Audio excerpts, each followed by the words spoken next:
Shilajit is endowed with anti-stress, memory, energy-enhancing, antioxidant, anti-inflammatory, anti-diabetic, spermatogenic, neuroprotective, anti-ulcer, and wound healing activities. But it's also boosts testosterone. Yes. It's also, great for your skin. It's like, it kind of does everything for you. I mean, that's remarkable. Welcome to the ATP Project. You're with your hosts, Steve and Nicole. How are you today? I'm good. Steve, how are you? I'm really good. Sorry, I just got distracted. My picture went off. Lucky the camera's only just started rolling. I know, we do. Well, it wasn't. We're going to blackmail you later with what you were talking about. Yeah, I know. Nick was having a little cry of laughter, we'll say. So it was quite funny. Yes. But today's not a laughing matter because look what we're talking about. You want me to hold a picture of it? For the people who are watching at home, this is what we're talking about today. Now, you see the fold down. That's supposed to be there because it's got the name there. But if you can see that, you want to describe that, Nick, for just the listeners? What are you looking at? So it looks like a Don't say what it is, black tarry mess. You know when you have, you know what it's like? It's like an oil spill. You get an oil spill on rocks. Tumbling over rocks. Yeah. That's a good description. It's like an oil spill on rock. It's black, tarry, gunky. Put it this way, would you want to eat that? No, definitely not. No. It looks like some sort of environmental mess. Yeah, for the next 40-odd minutes, we're going to encourage people to eat this black tarry mess that's on rocks. We are. Isn't that weird? I know. And it's like, it's something that's sold and people consume and it's actually good for you. It's very good for you, which we're going to talk about. But okay, before we say what it is, imagine coming across that. Who's the first person to stick their finger in it and eat it? I know. I've got a backstory on that, Steve. I know theory on who actually decided that it might be good to eat. Yeah. Really? All right. Yeah. So this black tar that looks like oil slick on rocks, do you want to say what it is or you want to go through your theory first? No, let's say what it is. All right. What is it? Shilajit. Did you just swear? No, I didn't. Shilajit. Shilajit. Yes. It's all about Shilajit. Now, we did do a Shilajit podcast last year.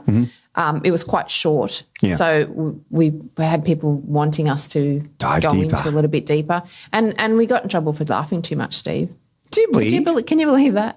Oh, what's life like? If you can't laugh at stuff, what's we the point? We do laugh a lot, and we do laugh off camera. A lot. It is off camera. That's why my eyes are still watering. Yes, you were crying a little bit before. I was a little laughing, but yeah. So we're going to expand on it. So some of the information we'll touch back on that we talked about in the other one, but we're going to expand a little bit further on it because it is an amazing compound. It is a resin, actually. It's a resin, oily, yucky, thicky stuff. Yeah. Now, you just mentioned that someone discovered it. How did they discover it? Tell us a bit about that. So I have a little bit of now these are theories because there's a few different theories around. Obviously, no one really knows the first person. Go for it.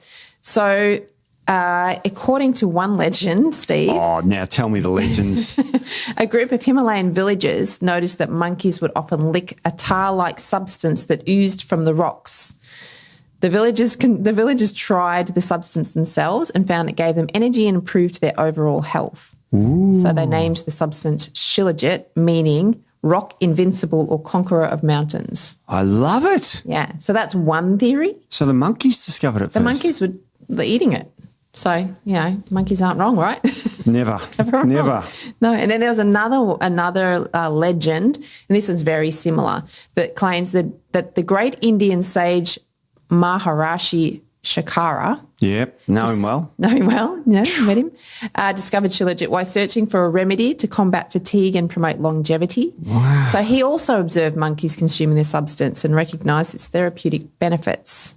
So then Sharaka, sorry, I probably got that wrong, Sharaka, began to prescribe Shilajit to his patients and recorded its numerous health benefits in his ancient texts on Ayurveda because it is an Ayurvedic it is. compound. I'm not going to say herb, it's a resin. But I just love one of the quotes from his books there. You want to read that one out?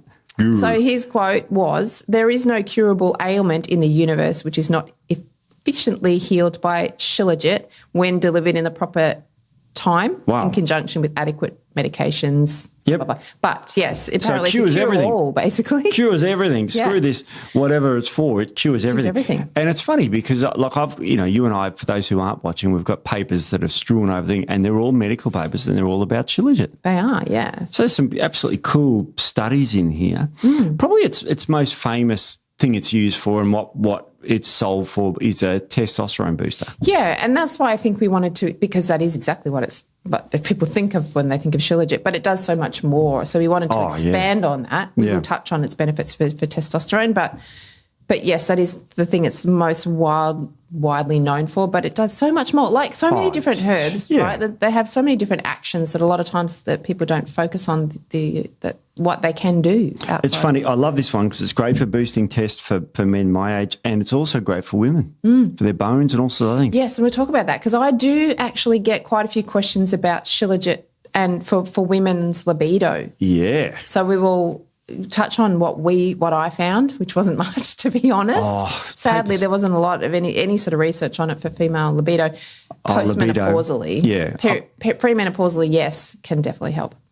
Absolutely. All right, so where do you want to start, though? How do we tackle this thing? Because there's so many areas we can go. Yeah, well, I thought we could start with was what's actually in it. Oh, the constituents. This will take a week. I know, because there's some pretty cool constituents There's some really cool constituents. Go for it. What's in it? What's in this black oozy in this stuff? one it was many things. Yep. So one, which is quite interesting, is dibenzo alpha pyrones. Right. That's a urolithin. Which is the urolithin, right? So that's anyone into anti-aging will know all about urolithins. That's all coming out now. Yep. Urolithins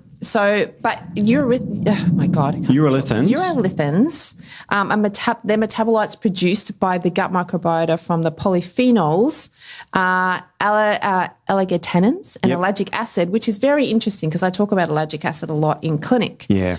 And allergic acid produces something called endopropionic acid, which is highly antimicrobial in the gut. Very, very good. So really, really interesting. And there's one particular bacteria that will produce INIAP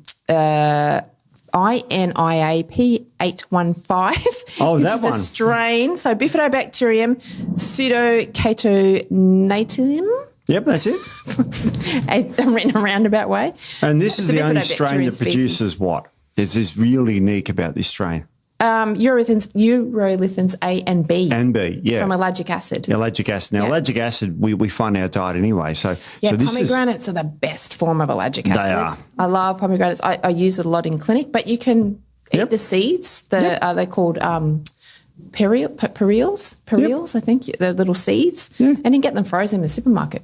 So they're super easy to get, but amazing compounds. Wow. Yeah, so urolithin. So I thought that was kind of cool. That's nice. So that's one of the compounds. And then we've got dibenzo alpha pyrone chromoproteins. Yep. We've got humic substances, including fulvic acid. So, and this is one of the more famous acids in there. Yeah, and people would probably know a lot about probably heard of fulvic acid. It has a sort of amazing benefits.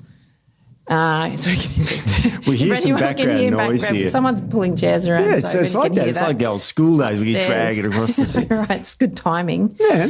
So fulvic acid. Yeah. A lot of these herbs are standardised to contain massive amounts of fulvic acid. I don't like that because you're cutting out all this other stuff. That's right. When you make it 80% something, it's going to be only 20% of the rest of it. That's right. So standardisation of Shilajit is good and bad. That's right, exactly. Yeah. So as you said, a lot of most of it's 60 to 80% the humic substances. So you want to that's fulvic acid. Exactly. So you want to refine that down. And then things like selenium, iron, zinc, calcium. So the minerals. They've shown that a lot of the Shilajit has up to 85 different minerals, vitamins and minerals in trace amounts, so tiny amounts. Now to put that in perspective, if you all remember from chemistry year 10, year 11. There's a thing called the periodic table. Of all the minerals, there's only about 92 of them. Yeah. Not only about, there are 92, apart from you've got the other ones like, like the ones that are man-made, but the natural cleaning elements is, so it's pretty much got almost all of them. Yeah. And so it's absolutely a super duper multi-mineral formula and some vitamins, but and lots of minerals. So that's quite remarkable. Yeah. It comes from the earth, right? Yeah. So I think it comes from, it's all plant matter. Yeah, it basically decomposes and it falls into the rocks. Yep. And then it's sort of like, It drags the minerals out of the rocks. Yeah, exactly. Because of the acids in the plants. Yeah. The acids dissolve minerals, put simply. So you get all this amazing stuff, plus all this other stuff, allergic acids and all these gums and, all these other sterols and all these other amino acids and polyphenols and phenolic lipids you've got there. Incredible. Yeah. So it's got loads and loads of stuff in it. But what does it do in the body? Give me one benefit. So it has multiple actions. Yeah, I know. It goes on forever. That's why we've got a big podcast coming up. So we'll start at the top and work our way down. So it has anti-diabetic actions. Amazing. So, which is amazing, yeah. So there was a study on that. So they got 61 individuals that had diabetes. Yeah. And they gave them a high dose of Shilajit. They gave them 500 milligrams. Now, most of the studies you'll see here are on 500, so that's good, but they upped the dose here. And there's a study here trying to make it toxic, and they couldn't. Yeah. So you can take lots of this stuff, but 500 is the magic dose. And they gave them after 4 weeks, and they found significant improvements in their blood glucose levels. Now, probably many mechanisms of actions, and I'll speculate here, but it's probably loaded with minerals like chromium, vanadium, which are very, very, insulin sensitizing agents. And it's got all sorts of other good gear in it that helps reduce the blood sugar levels of these individuals. Yeah. So this is an incredible study, and it also works as reducing oxidative damage on the pancreas. Yeah. It's a potent antioxidant too. Massive, very potent antioxidant. Yeah. The superoxide dismutase, glutathione as well increases those, which are very potent antioxidants in the body. It reduces manaldehyde, which is a chemical that's used to measure oxidation, and it increased superoxide dismutase and glutathione levels. Yeah. So potent antioxidant, but also great. And it also found improvements with Shilajit of the beta cells of the pancreas, which are the cells that produce insulin. Yeah. So that's pretty cool, isn't it? It's pretty cool. Good for diabetes. Really cool. Really good. Yeah. So it's got some potent antioxidant things and also anti-neoplastic activities. What's neoplasms? What does all this mean? So cancer cells. It's chemoprotective. Yes. Which is really cool. I think a lot of that's that antioxidant activity again. Yep. So it's anti-mutagenic, anti-tumor, antioxidant, as you said, antitoxic. Wow. Antiviral. Whoop. Heavy metal chelating. Yep. Photoprotective. Yep. That's protection from light. From light, and immunomodulatory properties. So, I mean, the applications here could be for any inflammatory condition, right? Because it's got those anti-inflammatory impacts. So having some of that's going to be really, really beneficial, increasing those antioxidants in the body, the superoxide dismutase, glutathione. So that's absolutely remarkable. Everything. It sort of does everything. Oh, I'm going to hit you with one. When you give when you give rats, right, aspirin, it responds badly with them and it gives them ulcers. Yes. So they gave rats aspirin and they gave some of them Shilajit. What happened? Yeah. So they gave, so obviously we know aspirin creates gastric lesions and it can create ulcerations and things like that. So they gave Shilajit to the rats with the gastric lesions, and the ones that they gave some a control, and the ones they gave the Shilajit to, that the mucosal damage and the gastric lesions were significantly reduced. Wow. Yeah. So that's remarkable. Now people are going to say, but that's a rat study. It is, but the reason is because you can't induce ulcers in humans. No. It's kind of unethical. It's unethical, yeah. There's not too many that volunteer. Rats love it. Yeah. They just live for this sort of stuff, literally. I don't think anyone's asked the rats, but that's okay. No, but all right. So that's pretty remarkable. Yeah. So again, any sort of H. pylori, things like that. So someone's had H. pylori that can create ulcerations. And look, in clinic, I see so many people that have so much gastric inflammation, and it's going to be helping reduce that. Yep. The ulcerations, obviously, that come with generally H. pylori, that type of thing. So amazing application for that type of thing as well. Yeah. Now, do you see many allergies in clinic? I see a lot of allergies in clinic. A lot of allergies. Right. Is there any evidence on Shilajit to help people with allergies? Yes. There is? Yes. And this is really cool because, to be honest, we were doing our research and, looking at studies and things, and I wasn't fully aware that this one was anti-allergenic as well, or antihistamine. Yep. So it actually can help to stop that mast cell degranulation. We've talked about that a lot. Yeah. When you degranulate mast cells, it releases histamine. Histamine, so like over 200 different prostaglandins and inflammatory compounds and things, but histamine is probably one of the most. That's the kick-ass one. Yeah. Yeah. So it actually stops that degranulation. So wow. Amazing, really good for applications for antihistamines as well. Jeez. Yeah. Well, let's get to the elephant in the room. I want to talk about hormones. Yes. I want to talk about sex hormones. Yes. I'm going to give you a study here. Yep. There's a study here showing that and I'll verbalise it. Basically, they gave 0.5 gram to men, and they found in these men it increased testosterone by 25% over 90 days, so 3 months. Which is cool, isn't it? That's absolutely Huge. That's extraordinary. Really huge. Yeah. The mechanisms of action, it increased LH and FSH, luteinizing hormone and follicle stimulating hormone. Yeah. So very much, here's the paper. It was 250 milligrams twice a day. So 500 milligrams a day. I'll just summarise that. You get an increased total testosterone, increased free testosterone, increased dehydroepiandrosterone, DHEA, and so it boosts those. And that was in healthy volunteers, men aged my age, 45 to 55. I'm on the upper end. I'm still in that range. Because last year you were still in the range. Are you still in the range? You've got another. Well, not that much longer, I'm on Steve. the border of that range, Really? on the wrong end of the border. You're on the top end. So, and it's quite remarkable that because testosterone declines as we age. There's no secret that a 55-year-old man's testosterone's on the way down. Yes. But this boosts it. Yeah. 0.5 gram. Now, 0.5 grams that you'll hear me say that a lot today because there's lots of studies on that. And there's another study on testosterone here where they gave them 0.5 gram a day and improved testosterone. And the testosterone in this particular study, yes, it boosts testosterone by 20-something%.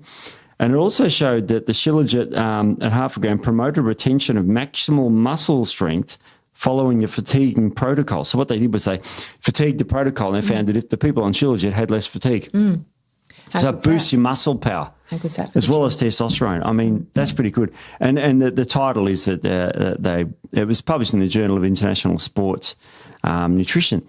And what they found was that it increased serum hydroxyproline levels. And what's hydroxyproline when it's not? Where do you find that in diet? Oh, it's in collagen. Collagen, baby. It's in collagen. So you can boost it and that sort of thing, but it's pretty cool. It's really cool. All right, so it's great for your hormones. And you've got a great study here on hormones as well too. Yeah, so for females. So again, because, we got questions about, can females take it? Is it good for females? Yep. Yes, definitely. So premenopausally, yes. So they did a study. It was a rat study. Yep. But they gave them Shilajit over 6 weeks, and they showed that rats were ovulating a lot more. Yep. So there was anovulatory rats, and these ones basically was increasing their fertility. So it's increasing their LH, which is increasing ovulation. So for fertility, if we're looking at fertility for premenopausal women, increasing FSH and LH obviously is only going to be beneficial if that's where the issue lies. So it can improve your ovulation if you're having an ovulatory cycles. Some Shilajit could be really helpful there. For postmenopausal women, which is the question I have got a lot. Yeah. It's not going to do a lot for your hormones because it's increasing FSH and LH, right? Yep. Which is our pituitary messengers to the ovaries, which are not working postmenopausally. So it's not going to be doing anything there. Yep. And then for libido, again, premenopausally, yes, obviously because you're boosting your estrogen with your FSH as well, so and then testosterone to a degree.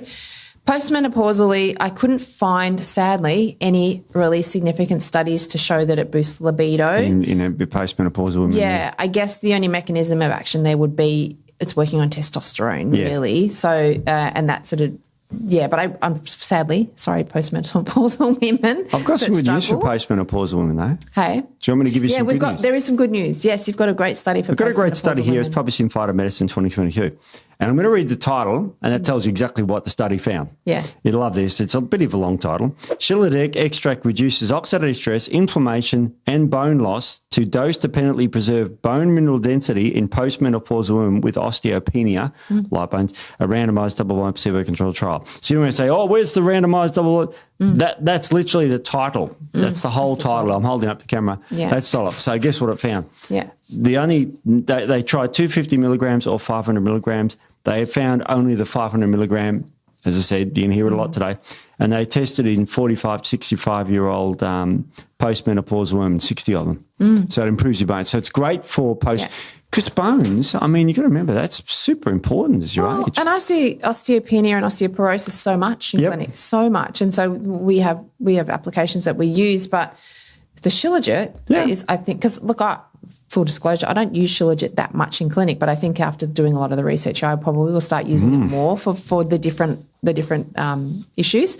But the bones is a really big one because it is such a big problem, and every postmenopausal woman will have some degree of bone loss. Yeah. It's just unavoidable because you lose your estrogen. So, a lot will not progress to osteoporosis, but if you have mild osteopenia, you can get some Shilajit in there. Amazing results with that. It blocks the breakdown of bones, the osteoclasts. Yeah. Boosts osteoblasts, which sound like you're blasting a bone, but that means you're building it, B for building. Yeah. They did a study on rats, so they gave them osteoporosis and gave them that reduced it. I mean, again, that's an interventional study. This one was a randomised, so it's probably more powerful. Yeah. All right, this is great, but you haven't mentioned one organ that's kind of important, the heart. Is it any good for the heart? It is very good for the heart, yes. Ooh, yes. What do you got there? So this is a study that they did on Daphnia. Oh, yeah. So Daphnia are like a little marine creature, little tiny marine creature. So an animal study, that's good. Yeah, and they did on Daphnia for a reason. So this is the study, so I'll just read the study to you. Yeah, it's interesting. So they haven't done a lot on the effects of cardiac health for Shilajit. Yeah. So they used Daphnia, as I said, because it is it has myogenic properties, and its response to a number of cardiac drugs that are known to affect human heart and function. So it responds. It's very easy to test this. Good. It's a good. What the reason why they do these models is because you can run through a lot of them, do the study quite accurately, and models are good for heart disease because heart disease takes years. So if you really wanted to do a study, give someone Shilajit for 20, 30 years, and eventually you'll find out those people who take the Shilajit probably have less heart disease. Yeah. But there's so many other factors. So this is why you do these kinds of studies. They're more, they're very accurate. Yeah, definitely. So they used, so there's some, so if anyone wants to know what Daphnia actually are, they're a small planktonic crustacean, Steve. Nice. So little creature that lives in the sea. Yep. So they tested the Shilajit on the Daphnia, and they showed that the results showed that it lowers heartbeats. The beats come. So if they had arrhythmias, irregular heartbeats, their beats come to the near normal level. So it can be it could be something that you could use for someone that has arrhythmias. Okay. Could be a lot of scope there to use for different cardiac issues. Early studies, and it's on animal models. It's on a crustacean, so of course don't drop your beta blockers and things and go to Shilajit. But there is definitely a lot of promising evidence to show that it does have some pretty significant positive impacts on cardiovascular health. I mean, definitely are used. They test that with other cardiovascular drugs too. So it's not just they picked that one because it's random. It's an animal they can test. Yeah. It's one that's used properly. Yeah. All right. So what about in humans? Get back to humans. Yeah. What happens to the blood parameters in humans? This one was really cool. So still talking about cardiovascular health. We're talking about more now lipids. Yeah. So they did this on humans. Yep. This was 2 grams of Shilajit for 45 days. It's a whopping dose. That's a whopping dose. Yeah. But it didn't show any improvement for blood pressure, body weight, all that type of thing. But what it did do was it showed a significant reduction in triglycerides. That's bad. I mean, that's good. It's good triglycerides are bad. Yeah, sorry. And improvement, so increase in HDL. Okay, so that's your good. Beneficial bacteria, beneficial reduces lipid. the bad, increases the good. Yeah, definitely. Love it. Yeah, so hyperlipidemic effects, and also that antioxidant impact as well will have an effect there. But I thought that was really cool with the triglycerides because we focus a lot on LDL, that type of thing, but we don't ever really talk much about triglycerides, and they can be pretty nasty if they get up there. So it significantly lowered them, which I thought was really, really interesting. It's pretty remarkable, eh? We haven't mentioned another organ too, the brain. No, we haven't. I've got actually... 2 studies on the brain. I've got one on rats because you have to do it on rats again. Unfortunately, it's a bit of a thing. And this was published in 2023. And it says, and again, the title kind of gives it away. Investigation of the neuroprotective effects of Shilajit extract on experimental head trauma model, which is created in rats. So what you do is, when you want to know how to fix head trauma, it's very difficult to give someone head trauma and then again, in rats, again, unfortunately, that's what they use. So they give them this special protocol to give them head trauma, and then they give them the intervention to see if it fixes it. Okay, so as I said, the reason why we're talking about rats is because you simply have to in this case. Yeah. You can't just give people head trauma. It's not really. It probably wouldn't go over too well, in the university ethics board sitting there going, what do you want to do? I want to give people head trauma. So in rats, of course, they love it. So what they did was they gave them, they gave them head trauma, and luckily they gave them Shilajit as well, some of them, and some of them they didn't, of course. So what they found was Shilajit, and I'll read the conclusion word for word. Shilajit extract has been shown to have neuroprotective effect in the treatment of acute traumatic brain injury. Our studies showed that Shilajit may be a useful option treatment for secondary brain injury in humans because the model really transfer. Yeah, I know. It's so cool, isn't it? I love that. Yeah, really, really cool. And I've got another study that's possibly cooler. Cooler. Yeah.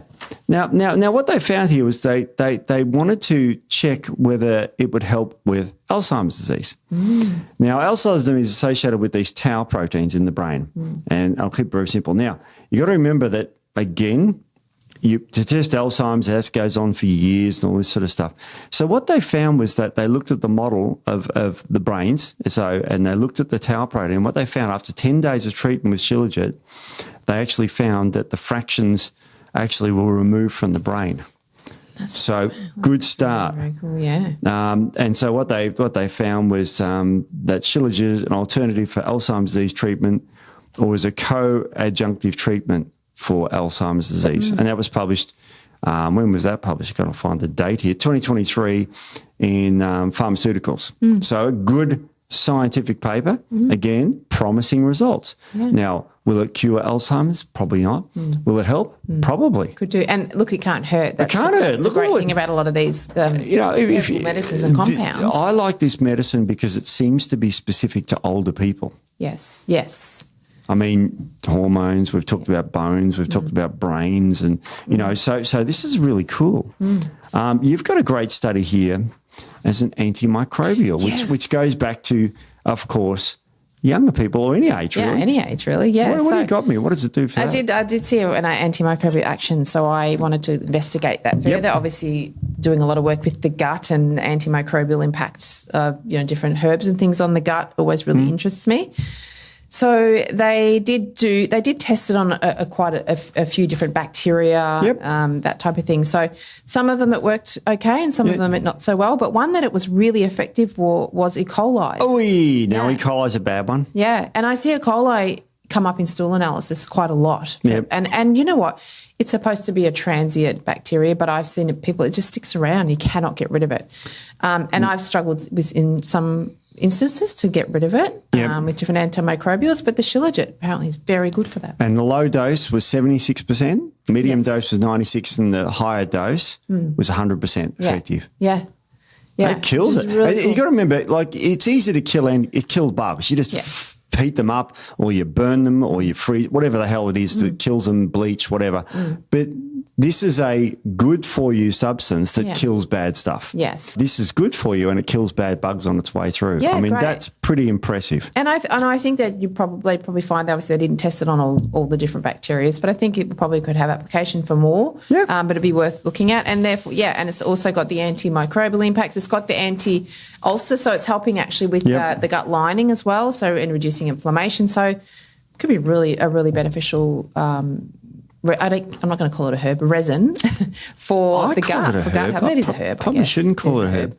But yeah, really cool. So I'm going to start to sort of play around with it a bit more, I think. Well, this is why we should play around with it if you're older. Again, what we found in this study, there's another study here where it actually is great for older people. Again, I'm going to go back to that team now. And what they found of 8 weeks of Shilajit supplementation with half a gram increased type 1 collagen synthesis in the body. And they've got a biomarker for that. And that was published. That was a randomized controlled trial published in the Journal of Dietary Supplementation 2024. So very recently. And the title is, for those who are looking up, Effects of 8 weeks Shilajit supplementation on serum pro C1 alpha 1, which is a marker for type 1 collagen synthesis in a randomized controlled trial. So it actually improves the synthesis of collagen in the body. Now, how cool is that? So say you've got a postmenopausal woman in front of you. I have. Yep. She's got osteopenia. Oh wow! Did you get that? I don't. Oh, wow. No, I'm just missed that completely. All right. So hang on. It's on my back, Steve. We're straight in the front. Actually, yeah. It's funny. I don't. No, you're not. Yeah. So they might have osteopenia. Yep. Possibly. Skin becomes an issue, obviously, because you get the skin sagging, the more the wrinkles, you've lost that estrogen, and they've got low libido, say. So Shilajit is going to help their bones. Yep. It's going to help their skin. Yep. And it may, and people let us know if you've been taking Shilajit for libido and you're postmenopausal, let us know if it works. May even help your libido. So one more benefit? Yes. There's more. Cardiovascular health. Yep. And one more benefit up that? Gut brain health. The gut brain action. Absolutely. Yes. Because women get more Alzheimer's than men. That's true. And so this is a potential treatment for that. So I mean, it's sort of like, why wouldn't you take it? I mean, it's pretty cool. So it's got a lot of things. And here's a little bonus paper for you. You're going to love this one. This was published in Nature, which is one of my favourite papers because it's got great diagrams. 2021. I've got to read that. See, getting old, eyes. What helps the eyes see better? That's what I need. Shilajit was significantly more cytotoxic to urinary bladder cancer cells than normal cells. Now you go, what the hell does that mean? Basically, chemotherapy targets all cells, right? It kills them all. Hopefully it kills the cancer cells more. This stuff's good for you, but it goes around killing cancer cells. Yeah. I mean, that's pretty cool, isn't it? Now, does it cure cancer? Okay, no. I'm just going to say, let's just premise it doesn't cure. We're not saying it cures cancer at all, but it could be a good adjunct. It could be, look, it can't hurt. Obviously, if you're having treatment, you want to be careful. You want to talk to your doctors about it. But, that definitely has some great potential actions. I love the first sentence of the introduction to this particular journal. It says, Shilajit has been known and used in ancient medicine for more than 4,000 years and occupies the most prestigious place among traditional medicine drugs. See, that's what I love about herbs, right? Because a lot of our herbs have been used for thousands of years. And Ayurveda, this was 4,000. Ayurvedic. We use in Ayurvedic medicine, which is an ancient Indian sort of practice. Yep. How can they be wrong? I mean, it's stood the test of time, and that's what a lot of people roll their eyes with herbs, and do they really work? Do they not? One, a lot of our modern drugs are based off the herbs. Yeah. And two, it's just like saying, and I always fruits and vegetables. It's like saying, well, they won't work. It's the same thing, right? It's grown from the earth. It's still you're using it in a different way. So. I just think a lot of these, and even traditional Chinese medicines, all that sort of thing, thousands and thousands of years they've been used for, and they're still here. So there's a reason for that. And also, if we go, I'll go modern now, and this is a great paper in the Current Nutrition and Food Science paper, and it says basically, and this will summarise exactly what, and this is straight out of a paper. It says Shilajit is endowed with anti-stress, memory, energy-enhancing, antioxidant, anti-inflammatory, anti-diabetic, spermatogenic, neuroprotective, anti-ulcer, and wound-healing activities. Look at that highlight a bit. I mean, amazing, that's what we've just said. That we could have just did the podcast and left that. But it's also boost testosterone. Yes. It's also, great for your skin. It's like... I mean, it kind of does everything for you, and it's also anti-carcinogenic. And did I mention that? No, not there. So there's lots of other things that this paper didn't cover, but I mean that's remarkable. Yeah, and we didn't say for men for fertility, so it's a sperm. Spermatogenic. Yeah, exactly. So we want more sperm. So if you're having fertility issues, and I do say this I don't treat don't do this area, the fertility, just if anyone's wanting to come and see me. I generally don't do that, but I have done it. But if I have seen women in the past coming to me for fertility, I always say get your partner looked at, because a lot of times it can be the male that's having an issue, right? It's always a man's fault. So it could possibly be. So the women's doing everything right, and it has turned out to sometimes be the man. So men that are having fertility issues, maybe they have got low sperm counts and things like that, then Shilajit could be something that they could try as well. But you're absolutely right. I mean, men could have lazy sperm, and where it comes out and they're sort of not real good swimmers, and they're sitting there and their little tail with the mitochondria in it, because inside the sperm, the back part's mitochondria where the energy is, and when you fertilise a woman, that mitochondria falls off. So there's more female genetics because you get the mitochondrial energy from the woman. Why are you smiling? Oh, no, I'm just enjoying your knowledge, Steve. Yeah. Oh, well, there you go. I know all about sperm. Don't you worry about that. Okay. But this stuff, I mean, LHFSH, it's probably going to be good for fertility for women as well as men. Yeah, I definitely think it could be part of someone's fertility. Yeah, 100%. You both could be on it. That's the really cool thing. I'll show that black rock again. But I mean, it's disgusting looking stuff. It is. And that's one thing we should mention too. Be careful with your when you're sourcing Shilajit, because a lot of times it can be pretty poor. It can be a lot of times it can just be full of rubbish. So you want to get a really pure form, and you want to get one that's, like you said, like we said at the beginning, 60 to 80% fulvic acid. You want to get one that's more refined than that, so it's got a little bit less of that and more of the other constituents. Stuff. Yeah, because people look at. And there is a reductionist model of medicine where we've got to look for, quote, the active. Now, if there's 85 different minerals in there, how do you know which one's helping? That's right. And when we just know this stuff's been taken for 4,000 years, it helps in the papers, it helps all sorts of things. It's good for us somehow or other. It seems to be about 0.5 gram a day you need to take. Yeah. You can take more, but that's the one that really helps with your, as I said, most men take it for testosterone, but thinking this is a great aging, because it's an old herb. Yes. Call it a herb, resin. Yes. Ooze, black ooze. It's an old black ooze. So it seems to, you remember the doctrine of signatures when it's. Yes. Yeah. Yeah, I still love that. So this black oozy stuff, I mean, that photo I put up earlier. The monkeys were onto it, weren't they? Well, see, an animal just knows, and people know inherently too, but we've lost that. So, and that's the thing I love. You watch an animal in its environment, maybe not domestic animals so much, but they know what to do. They know when they're sick what to go and eat. They know, just inherently they know. So, perhaps the monkeys were obviously onto something. And, the energy production, it helps with mitochondria, it helps with so many things. So, there's so much it can do. Wow. And that's why I love herbs, because they have so many different actions in one thing. Yep. I love it. Amazing. So, if you're not taking Shilajit, consider it, because it's very good for you as just like a general tonic. Or if you've got any of the conditions that we talked about, or you're aging and you want to age better, then this stuff can be really good. But it's been around for thousands of years. It's like, it literally means Shilajit means rock win, is like the literal translation, but it means it's out of a rock and it makes you win, basically. So think of that. Absolutely amazing. So it's the conqueror of mountains and the destroyer of weakness.